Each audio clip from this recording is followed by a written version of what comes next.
Dans l'époque actuelle, le mot islam a trop souvent été associé par les médias à des images de mort, de meurtre, de terreur et de suicides kamikazes qui impliquent des terroristes. Pourtant, si les gens savaient ce que signifiait vraiment l'islam, ils n'en reviendraient pas. Oui, ils n'en reviendraient pas de comment ils ont été manipulés autant par les médias que par ces gens qui se prétendent musulmans et qui ont honteusement difformé l'essence du message. De Risala que nous allons voir ensemble dans l'émission d'aujourd'hui. Risala en arabe ou l'ultime bonne nouvelle en français. D'abord, avant de s'engouffrer dans le vif du sujet, l'essentiel du message que je désire adresser à mes téléspectateurs au travers de cette émission, et c'est le propos de notre premier épisode, c'est de toujours garder en mémoire que l'amour et la compassion sont au cœur du message divin coranique.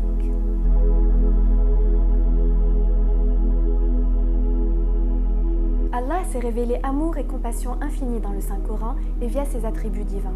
Il est impossible de lire une seule page du Coran sans lire la phrase introductive « Bismillah ar-Rahman ar-Rahim » qui signifie « Au nom de Allah, le tout-clément et le très miséricordieux ».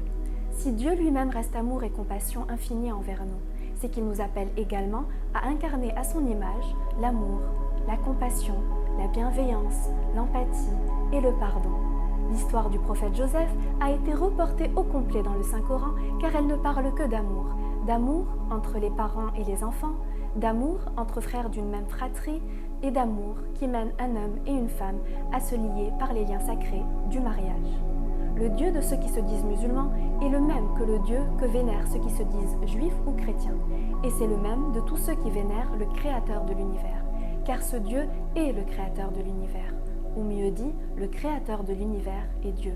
Dans le Saint-Coran, on dit Allah pour désigner le Créateur de l'univers. Dans la Bible, on dit Allah ou Elohim. Him étant un suffixe qu'on rajoute au nom Allah en marque de respect. Le suffixe El, que l'on retrouve à la fin de certains noms, en particulier à la fin des noms des anges, comme Gabriel, Michael ou Raphaël, mais aussi à la fin de noms d'illustres prophètes, comme Israël ou Ismaël, signifie Allah. Ces mots ont donc la même terminaison que le prénom Abdallah. Israël signifie celui qui a fait de Allah son maître.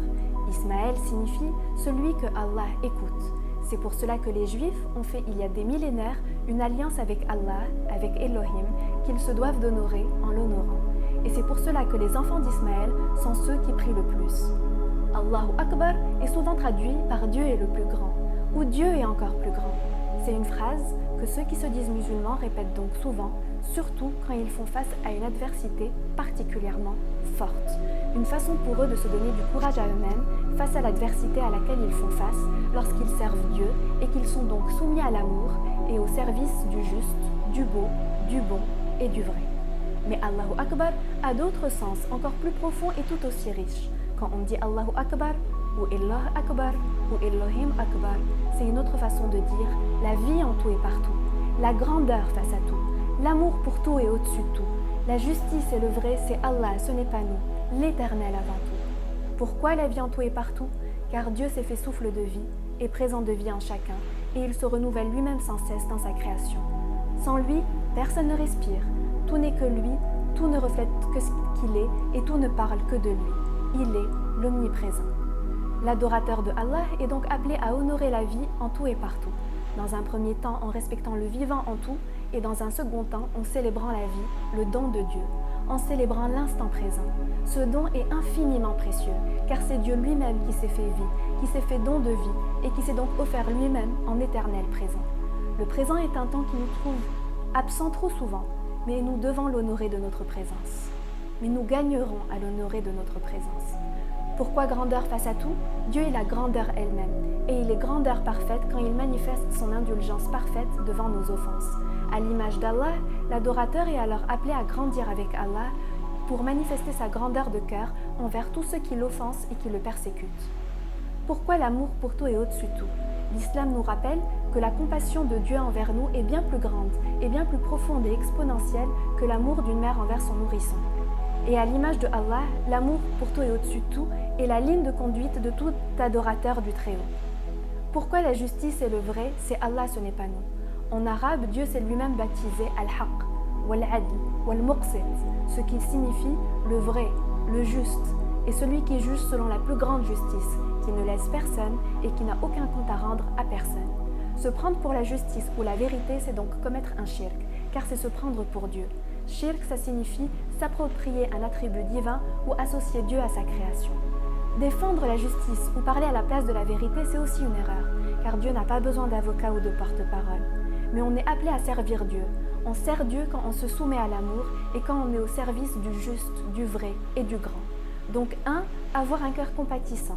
2. Toujours arborer un comportement juste envers son prochain. 3. Toujours tenir un discours de vérité. Et 4. Partager entre nous ce qui nous édifie, dans l'humilité, donc en se rappelant que Dieu détient seul le savoir entier sur toute chose. Pourquoi l'Éternel avant tout? Car Dieu passe toujours avant tout. Il est l'unique priorité, l'unique préoccupation, l'unique raison d'être et l'unique finalité de tout adorateur de son nom, qui n'aspire qu'à lui plaire à lui uniquement. Cette volonté de ne plaire qu'à l'Éternel libère l'homme du regard despotique du monde et le place sous le regard bienveillant du Tout-Puissant. De plus, quand un homme ou une femme, ne cherche qu'à plaire à l'Éternel et fait tout par amour pour lui et par crainte révérentielle envers lui, cela rend sa bonté permanente, car sa bonté ne varie pas selon les circonstances et les pressions externes qui peuvent s'exercer sur lui. Exemple, un journaliste est appelé à servir Dieu en servant le vrai, même quand il est persécuté à cause de ça. De même, un juge est appelé à servir Dieu et donc la justice, même si on tente de le corrompre, etc. Servir Dieu dans ce qu'il est l'aspiration de tous les adorateurs de Allah. Cela étant dit, que signifie l'islam? Et que signifie véritablement être musulmane qu'Allah? C'est ce que nous verrons dans le prochain épisode. À bientôt!